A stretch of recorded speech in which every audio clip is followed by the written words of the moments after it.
Bienvenidos a Duro de Matar. Tenemos un programa realmente histórico. Tenemos la oportunidad de entrevistar a alguien que todos los que integramos este programa, y yo particularmente, admiramos profundamente. Se trata de un artista muy importante que nos influencia hace muchos años, por lo menos a mí hace más de 20 años. Estamos hablando de Alejandro Dolina, que lo presenta. Es conductor de radio, es escritor, es músico. Con ustedes, Alejandro Dolina, compartiendo Duro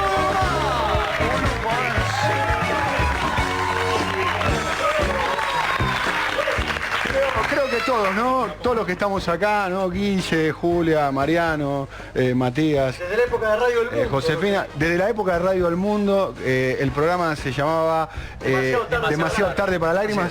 Desde aquella época. ¿Cómo andas, Alejandro? ¿Bien? Bien, ¿qué tal? Muchísimas gracias por venir. Gracias a ustedes por convidarme. Está muy bien. Ya se van a arrepentir. Ya se van a... Como el caso de Micheli, ¿te acordás a Juan Micheli cuando Pero entrevistó? pobre Micheli, en realidad yo creo que esa es una compaginación tendenciosa. Sí. La entrevista no fue tan llena de negativas. No, para nada. Y después directo terminó. Muy amigablemente. Amigablemente. Yo no sufrí para nada, pero claro, le he contestado algunas veces que no. Yo ya he explicado otras veces que... Vamos a pasar el ahí micrófono. está, Ahí está. no se me escuchaba en absoluto. No escucho nada. He dicho cosas... Fuera del micrófono he dicho cosas interesantes. Que ahora empiezan a decaer. No lo puedo repetir. Yo no quería conversar sobre los temas que Michelle proponía, esa Claro. era la verdad. Si te pregunto cómo es tu casa, me vas a decir. Claro, Es una casa. viene media hora Claro. de descripciones melancólicas de mi cuarto. Claro. ¿Cómo son tus muebles? Decía, pero no tiene nada que ver con una... con un enojo contra Michelle, y parece un buen periodista, claro. Alejandro, la primera pregunta, recién estábamos conversando atrás, y la primera pregunta tiene que ver con este momento social histórico que estamos viviendo, y quiero apelar a tu memoria, a tu experiencia y a tu poder de observación para... Este es un momento atípico, único. ¿Cómo lo calificarías? ¿Cómo lo puedes describir? Sí, claro, desde luego renuncio a la monografía, ¿no? Que la Sí. pregunta implica, pero en cualquier caso Venga. puede decirse que es un momento intensamente político y que resulta muy interesante porque veníamos de décadas de no política. La discusión política no existía, en todo caso estaba situada en cuestiones relacionadas, cuando mucho con la gestión, cuando mucho con la ética, pero no con la política. Preguntarse cuál es el alcance del Estado es algo que no hemos hecho en los últimos 20 años. Y ahora aparece este gobierno que reinstala la discusión verdaderamente política. Y entonces, yo creo que las aguas empiezan a dividirse de un modo interesantísimo. Ya no es que nos cae mal a alguien, o ya no es que alguien usa carteras demasiado caras, sino que alguien ha hecho que el Estado protagonice el asunto y ha resuelto engrandecer el mercado interno, y ha resuelto formar alianzas con América Latina, y ha resuelto una política fortísima de derechos humanos y de justicia. Y bueno, entonces las opiniones que nos van a separar ahora van a ser políticas y no de mera simpatía, opiniones mediáticas, qué feos trajes usa, qué apocado que es. Eso ya no. Ni siquiera qué Ferraris usa.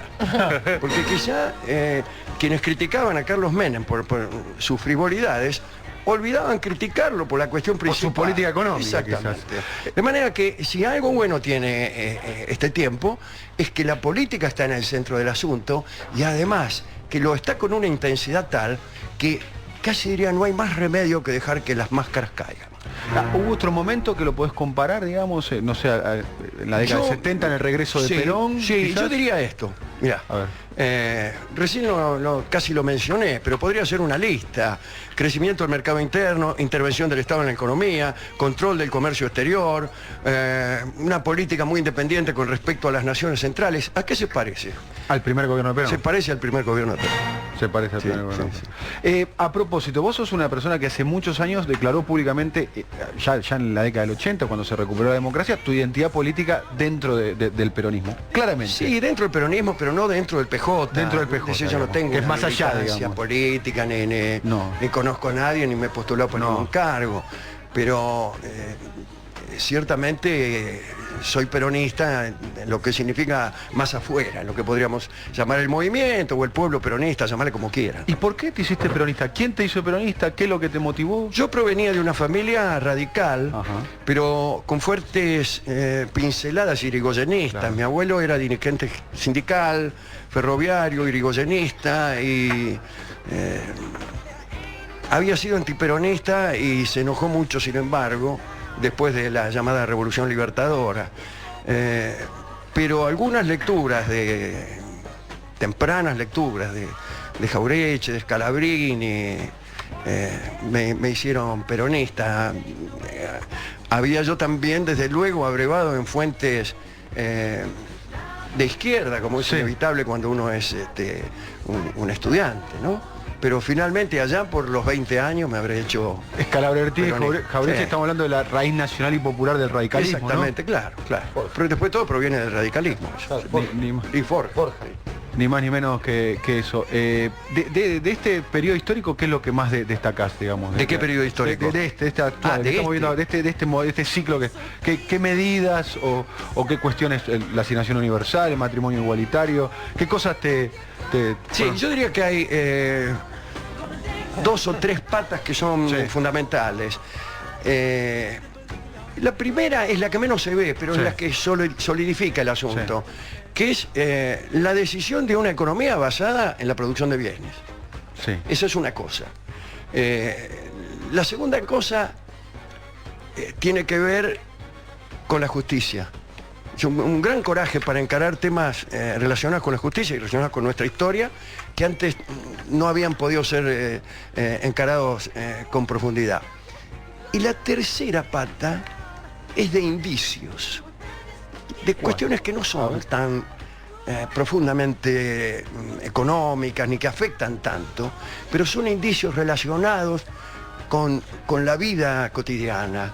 Y entonces estamos hablando de la actitud del gobierno hacia el matrimonio homosexual, toda esa cuestión de derechos humanos que diría que no parecen medida por medida tan importantes y tan decisivas, pero que sin embargo producen una picazón tal. Un valor simbólico, ¿no? Sí, tienen un valor simbólico tan grande que son indicios muy fuertes que revelan personalidades políticas que a lo mejor bajo la economía podrían esconderse.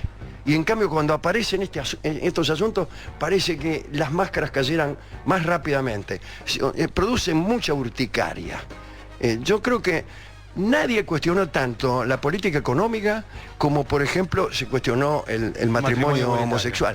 Y vos decís, bueno, en la vida de un país tiene mucha más importancia una política económica que una cuestión que afecta a una porción relativamente minoritaria. Y sin embargo, eso toca algunos resortes que hacen que algunas personas no puedan sino saltar y demostrar quiénes son. Los lados conservadores, la Exactamente, iglesia. sí, eso. Y es quería así. preguntar después, todos seguramente van a quieren hacer una pregunta a Alejandro, después vamos a un fragmento de lo que pasó en la televisión el día de hoy, vamos a ir al verdadero o falso también con Alejandro. El año pasado estuvieron muchos chicos, digamos, acá hablando sobre la situación de la educación pública, todo. ¿Qué, Sí. qué te genera a vos ver a pibes de 18, 19, 20, 20 y pico de años militando fuertemente No, eso es- por una idea política? Bueno, justamente, eso proviene de la politización de la vida cotidiana. Hace no mucho, uno lloriqueaba ante el televisor melancólicamente cuando algunos jóvenes contaban sus proyectos personales como si estos proyectos formaran parte de un sueño colectivo. Sí. Bueno, porque lo que tenemos que hacer es salvarnos. Sí, Bueno, proyecto ¿qué individual, puede ¿no? hacer una persona aquí en la Argentina? Yo me voy, decían cuando hacían las colas, ¿te acordás? Sí. Me voy a buscar esto. ¿Cómo? Voy, quiero. Y eso era todo. El comentario político era inmediatamente, a las 3 palabras, autorreferencia. Sí. Algo malo sucede cuando la política es una autorreferencia, ¿no?